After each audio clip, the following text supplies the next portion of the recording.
Everyone, morning, Monday, March 30th. Thought I would just shoot a video. I'm not going to do my hair.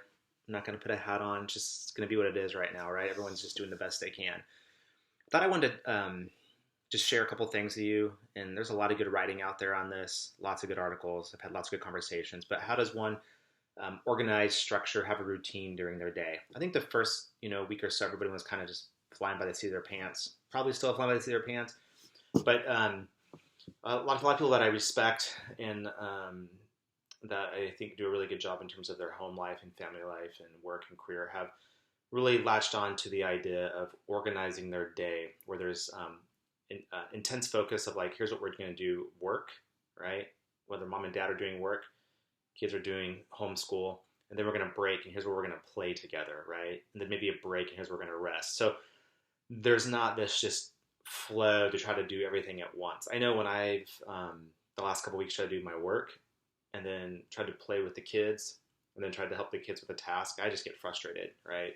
And then I take it out on other people and they're frustrated too because there's not a full focused attention or concentrated effort in any one area. So you don't get any leverage really or any type of momentum. And so I think the quote unquote experts who I think do a really good job and who've written about this is to just organize with the people you live with.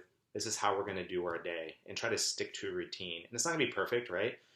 But the key is to practice it over the course of the next few days, the next week or so, too, and to see how that goes for you. And, I think this is stuff helpful, actually, that's going to be needed post-COVID-19, where we're going to rethink some of these things. And then some of us, I think we don't do our best work. We aren't always the most present to our kids. We try to do too many things at once. This week, I know with work for my wife and I, and then the kids' school, we also took on a lot of just home chores, just trying to get things organized around the house. And I know one of the ways that I manage my anxiety is to kind of clean things and have things organized a certain way. And so I spent most of Saturday and Sunday in the yard, just getting the yard prepped for the spring and all the mulch and the weeds and just everything cleaned up. Because I know we're going to be outside a lot too. So I'm trying to make that space nice. That's how I kind of calm my anxiety though. But I think what happened is there wasn't a clean break. And so it was a lot of me just working, but not a lot of time. When I tried to engage, people would be frustrated. And so just talking to my wife last night, I think what's best for us is if we say, okay, here's when we're going to work, right?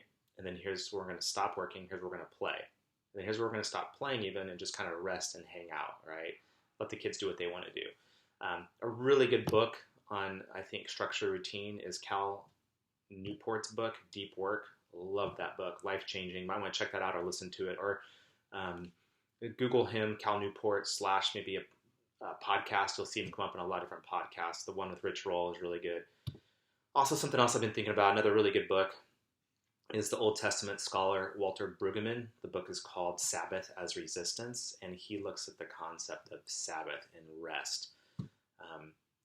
That a culture without Sabbath is one that has to produce more and work more and be more productive and just work and churn more things out.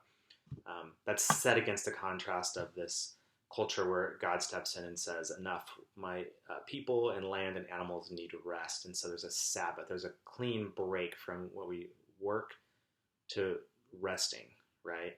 And Sabbath is about ultimately saying that who we are is not dependent on what we produce, but who we are is dependent upon our relationship with God. And of course, not everyone I'm talking to is a Christian or has a faith perspective.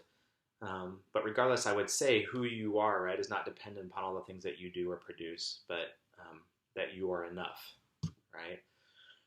So anyways, something to think about, maybe to sit down with your loved ones and say, hey, let's look at the week, let's look at our day, let's organize some type of structure and routine, let's have work and play and rest, and let's break freely from each of those so that we can engage each fully and be fully present. So check those things out. Hope that's helpful. It's a work in progress for us around here. And I hope you have a good week, and I'll see you tomorrow. Bye.